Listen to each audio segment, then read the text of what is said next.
Et salut à tous, c'est Hanoun. Aujourd'hui, on se retrouve pour une petite vidéo de détecteur de métaux. J'ai oublié de faire une intro pendant la sortie, du coup, on se retrouve ici. Aujourd'hui, nous nous retrouvons dans le maquis de Safré, qui fut l'un des principaux foyers de résistance en Loire-Atlantique durant la Seconde Guerre mondiale. Formé en 1943 par des habitants de la région de Nord-sur-Erdre, il regroupait environ 330 jeunes, souvent moins de 20 ans, sous la direction du commandant Yako.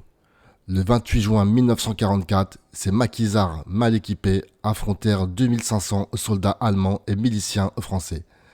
Malgré leur courage, 13 résistants furent tués lors des combats et 27 prisonniers furent exécutés le lendemain au château de la Bouvardière. Ce sacrifice illustre la détermination de ces jeunes à lutter pour la liberté de la France. Hop hop hop hop, tu vas où là? Avant de commencer cette vidéo, n'hésite pas à t'abonner et à mettre un petit pouce bleu. Merci à toi et bonne vidéo.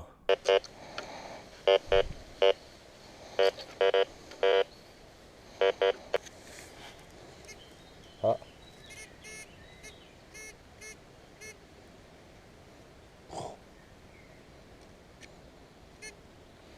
c'est ça, Ouais, un petit coup. ouais, T'es sûr?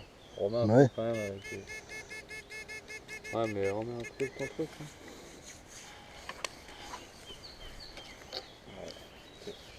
Bon, ça sonne de baiser pour un petit Ah ouais, truc, putain, c'est abusé.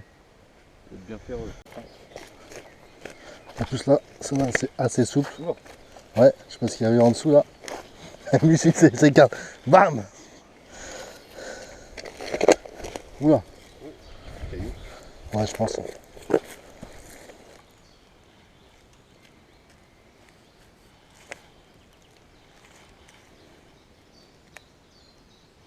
C'est ça?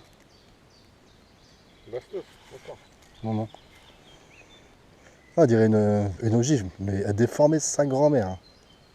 On va voir, c'est un écrou, non? Bah, je sais pas, on dirait peut-être un graisseur, un truc comme ça. Bah ouais. C'est un graisseur, ouais. C'est bizarre. Là, c'est un graisseur, peut-être bien. On dirait un vieux graisseur. Oui, bah oui, avec la petite bille qui est au milieu, là. On dirait bien. Oh merde, il est parti où? Non, regarde. Le fils de...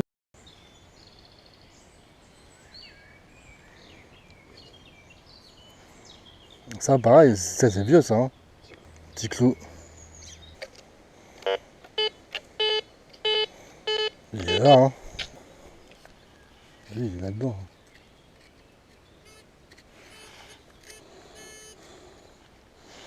Qu'est-ce que c'est? C'est ça, tu penses? Oui.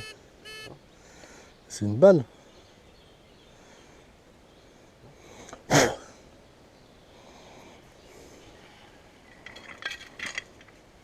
Ouais, c'est une balle. On dirait bien, hein. Ah ouais, c'est une balle. Une petite bastos, hein. Ah, puis c'est vieux, hein.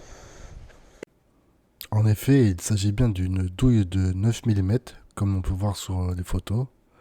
Cette douille a été tirée sûrement par un fusil allemand de type MP40.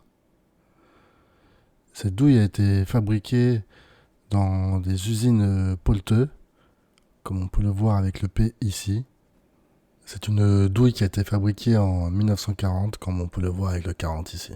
Cette entreprise a été fondée en 1873 en tant que fonderie, comme on peut le voir sur la photo d'époque. Elle est reprise par Eugène Polteux en 1885. L'entreprise fonctionne sous le nom de Polteux de 1885 à 1945. Pendant cette période de 60 ans, l'entreprise est restée une affaire familiale et a été gérée par le propriétaire. À la mort de Eugène Polteux en 1911, ses gendres reprennent la direction de l'usine qui se développe pour devenir l'une des plus grands fournisseurs de munitions avant et pendant la Seconde Guerre mondiale. À partir de 1943, des prisonniers des camps de concentration ont été utilisés pour la production dans différents sites de Polteux, ainsi que des Ukrainiens déportés pour travailler dans les usines. À la fin de la guerre, environ 30 000 personnes travaillaient dans l'ensemble des usines exploitées par Polteux, dont près de la moitié dans 4 usines à Magdebourg. Aujourd'hui, les restes de l'usine se trouvent ici et ressemblent à ça, mais à l'époque, l'usine s'étendait jusqu'aux lignes de chemin de fer qu'on peut voir ici. Nous finissons cette vidéo par ces belles images prises en drone du mémorial du maquis de Saffré, en rendant hommage aux maquisards tombés le 28 juin 1944.